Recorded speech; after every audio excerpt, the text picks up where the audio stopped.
అందరూ ఎలా ఉన్నారు? అందరూ బాగున్నారని అనుకుంటున్నా. బాగుండాలని కోరుకుంటున్నా. సో, ఈ వీడియోలో చిన్న మిస్టేక్ జరిగింది. ఏంటంటే నేను ఎవ్రీడే వర్కౌట్ వీడియోస్ పోస్ట్ చేస్తాను కదా! సో, ఆ వీడియోస్ అన్నీ నా ఫోన్‌లో ఉండనమాట. అండ్ నేను ఇండియాకెళ్ళినప్పుడు చాలా వీడియోస్ తీసినుండే పోస్ట్ చేయడానికి.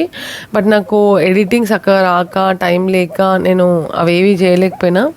సో, మీన్‌వైల్ నేను ఎడిటింగ్ నేర్చుకుంటున్నా. ఇప్పుడు ఎడిటింగ్ నేర్చుకునే లోపు నేను ఇట్లా షార్ట్స్ పెడదాము. అట్‌లీస్ట్ నాకు కొంచెం సబ్స్క్రైబర్స్ వస్తారు, వ్యూవర్స్ పెరుగుతారు కాబట్టి.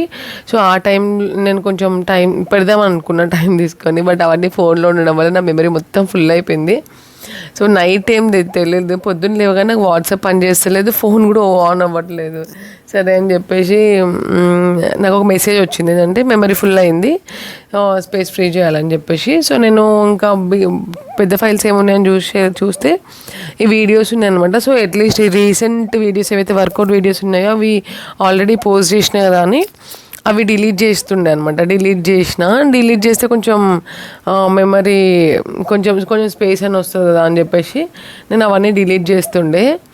ఆ డిలీట్ చేసే ప్రాసెస్లో నేను నిన్నటి వీడియోస్ కూడా డిలీట్ చేసేసిన. సో, నేను నిన్నటి వర్కౌట్ వీడియో మిస్ అయిపోయినా. సో, నేను చాలా బ్యాడ్గా ఫీల్ అవుతున్నాను. ఎందుకంటే నాకు ఎవ్రీడే నేను పోస్ట్ పెట్టాలని నాకు ఉండే. అట్లా అయిపోయింది. ఇంకా ఇంటికి వచ్చి వర్కౌట్ అయిపోయి ఇంటికి రాగానే నేను నాన్ వెజ్ చేస్తుండే, చికెన్ మటన్. మా పిల్లలు నాన్ వెజ్ తింటామంటే నేను నాన్ వెజ్ చేస్తుండే. సో, వచ్చిన తర్వాత 2 times చేసినాను. మనం కొంచెం నాన్ వెజ్ తక్కువే తింటాం మా ఇంట్లో. చేసినాను బట్ అంత కుదరలేదు. ఈరోజు అన్నీ ఫ్రెష్గా మసాలాలు కానీ అల్లం వెల్లుల్లి పేస్ట్ కానీ అన్నీ ఫ్రెష్గా చేసుకొని చేసినాను. టేస్ట్ చాలా అంటే చాలా బాగా వచ్చింది. మా హస్బెండ్ కూడా బాగా నచ్చింది, మా పిల్లలకు కూడా ఫుల్ నచ్చింది. అంటే నేను 2 పూటల కోసం చేస్తాను అనమాట. మేము 4 కదా, ఒకటేసారి చికెన్ మటన్ 2 చేస్తే పొద్దున్నకి నైట్కి అయిపోతుంది అనుకుని అట్లా చేస్తాను. That's all about this video. Thanks for watching.